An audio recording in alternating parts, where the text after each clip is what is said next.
A high-pitched cry for help by problematic _ Lana on AO3. Chapter 28. Let's go home. Shouta woke up in a daze of lights, way too bright, and a loud whimpering in the background. He tried his best to close his eyes and go back to sleep. He had the headache of his life, and felt like sleeping a few years might help.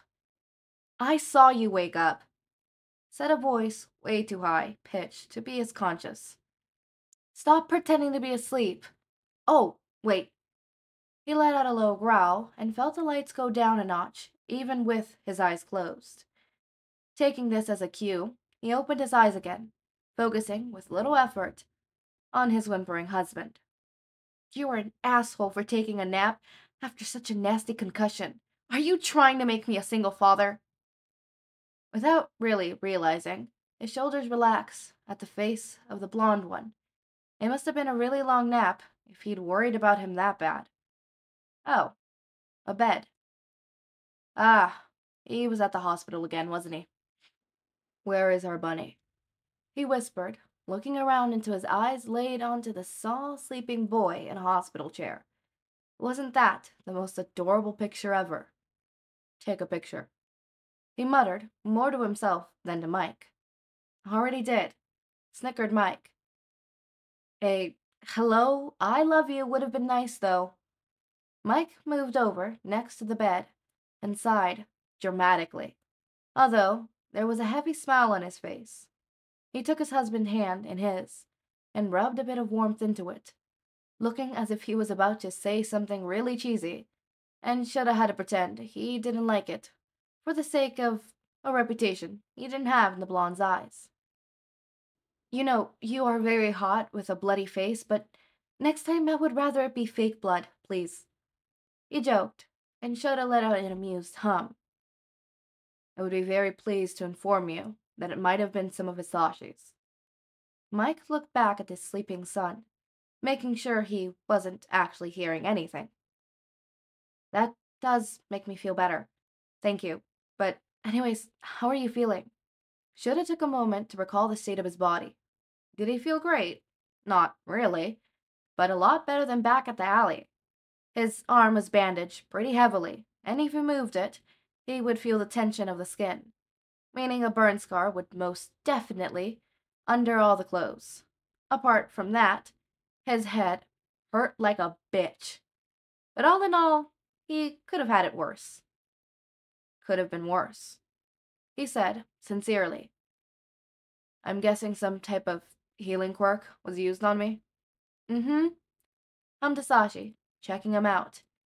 "Yes, but Covergill is waiting for you to get a bit more stamina to go another round." "Fair enough. What about you and Bunny? I hope I didn't scare him too badly." "You were only asleep for about a day, but he made you about 35 drawings for a fast recovery. I'm gonna decorate the entire living room with them." He bit his lip and made a funny hand motion, almost being unable to hold how cute his son was. "And about you-know-who, he was unfortunately treated and taken to police custody. Now Mayasa doesn't think he'll be able to pull up a custody fight with what they got as evidence, but he also doesn't seem to care for one, so there is that." Aizawa remained quiet for a while. His thoughts conflicted in between being happy for having no custody battle and sad for knowing their little Izuku would have to live knowing that his bio father wasn't even going to try to get him back. There was also the fact that, eventually, when he was old enough, he would learn about what his father had done to other people for the sake of money. That would probably be a lot more traumatic, especially since the Greenette looked to be so very aware of the fact that both his parents didn't love him. "She didn't love me. I loved her." Those words, from being Inko's funeral, were still very present in his mind, and should have had to remind himself that the kid was in loving hands now, to not fall into a domino of anger for the injustice his son went through. "Bunny will be happy to know we can move back to our old apartment." Half an hour later, when Izuku woke up, he made it his mission to cover Shouta with drawings of himself and the family cats. Aizawa had to admit that he noticed at first how Izuku was holding back tears. And well, he couldn't blame him. Hospitals are scary. And probably having your dad sleeping with bandages on was not what he thought their next playdate would look like. Mike picked up to sit him on the bed next to Shouta, and they played cards while the blonde filled the discharge papers. Recovery Girl said that she would rather have the second round of care at their home, so that Izuku was more comfortable. The favoritism towards the little one was obvious. She barely even talked to the hero to reprimand him for scaring her youngest assistant and for sleeping with a concussion. Both heroes tried to pretend it didn't shock them seeing Izuku talk so fast, but the volume and speed of his speech increased as time passed and his nerves settled. Shouta smoothed his hair and said he was sorry for scaring him, but it was the reality heroes had to face sometimes. He was a rational man. He couldn't promise that he wouldn't ever get hurt again. He could, however, tell him that he was very good at his job and that he would always give it his best to come back home to him. That was more than enough for Izuku, and for Mike too. Both of his crybabies needed reassurance every once in a while. He could give them that. It was getting harder to pretend to be, though. Their game and chit-chat went interrupted by a nurse who came to collect his sign and to make the last vital checks to write them down. Well, Aizawa-san, it seems that will be all for now. Recovery Girl will give you a few vitamins to take after she does the home visit. They are only for the effects of her quirk. Not to worry about. Is Papa gonna be okay? His small voice interrupted what Shouta was going to say. Oh my. Aizawa put his hand in Mike's mouth to shut him up. He is going to be perfectly fine, sweetie. He will be as good as new by the end of the week, answered the nurse, looking at a timid Izuku. Your papa is a strong hero. Heroes take care of you, and we take care of heroes. So leave it up to us. Here, give this to your papa as an official nurse. He gave Izuku a little band-aid and waved goodbye. Oh my god. Izuku talked to a complete stranger, as in a full-on sentence. No stuttering, no avoiding eye contact, no nothing. Want to put on the band-aid, kiddo? Offered the black-haired patient, extending his injured arm and trying his best not to freak out at the great advancements he had shown just now. I just wanted to be sure, he whispered as he peeled the band-aid, obviously noticing the reaction they had as he talked to the nurse. He liked my shoes. Mike laughed at that, remembering when they just got there that same nurse commented on his shiny red sneakers. It was just amazing, the huge steps their kid was making, all in his glittery red shoes. Once they left the hospital, the happy family of 3 prepared what would be their last meal before going back to their apartment.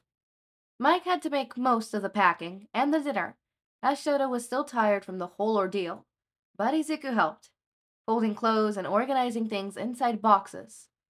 It was both adorable and a lot more efficient than Yamada. It was at that moment that Shouta let his body relax completely. He was finally going home.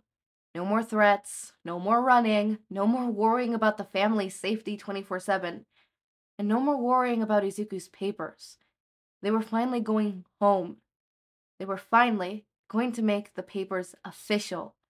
And Shouta had just the best idea how to commemorate this. Hell, he could afford to break his tough facade sometimes. I just want to talk about those last lines. Not the last ones, but for specifically, it was just amazing, the huge steps their kid was making, all in his red glittery shoes.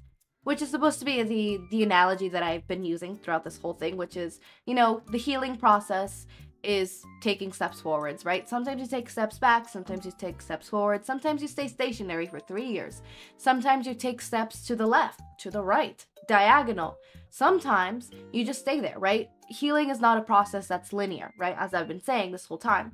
But a lot of people consider healing, and a metaphor for healing is taking steps, right? Taking steps forwards. So they think of it as like walking, or as in walking up a staircase, right? And so obviously in this analogy is that, oh, he's, healing and he has his glittery red shoes on.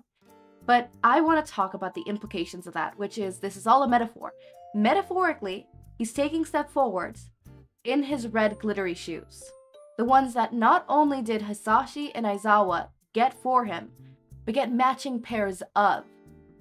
Meaning that he is healing thanks to his new family. Thanks to Hisashi and Yamada. That is the same person. Thanks to Hisashi and Shouta, right? That hurt my heart, because I read that and I immediately got that. I immediately knew that that was the analogy. And that he's taking his, he's healing thanks to his new dads. And thanks to his family, who is guiding him and helping him and modeling for him. And that hurts my heart. That not hurts my heart like, oh my god, that's horrible. It hurts my heart in the sense of like, that is so painstakingly sweet that I want to cry. I'm very emotional. Maybe those fans on Discord are right. I be an Izuku Kenny. I be crying when I'm happy. I be crying when I'm sad. I be crying when I'm mad. I am an angry crier. Okay, you heard that here. I am an angry crier. I be crying when I'm mad. The only thing is, if I stop crying and I'm mad at you, and I'm still mad at you, and I'm still looking at you like, like out of nowhere, we're having an argument, and I go mute, and I'm just crying, and then all of a sudden, the tears stop, fucking run. Fucking run. Run. Book it. Book it. Book it. Like, actually book it. Book it. I'm not joking. Book it. If I go from nonverbal crying to all of a sudden, I stopped crying, and I'm responding to you calmly, run. Run. You pulled my buttons. There is no coming back from that, alright? Run. All I'm seeing is red. Run. Run. But no, as I was saying, I'm glad that Hisashi as in Aizawa's father. Let's call him Deadbeat. I'm glad that Deadbeat is, going to jail. And I'm glad that he will never hurt Izuku ever again. And I'm also glad to know that the next 2 chapters are probably just going to be healing and nice, sweet, fluffy chapters for us.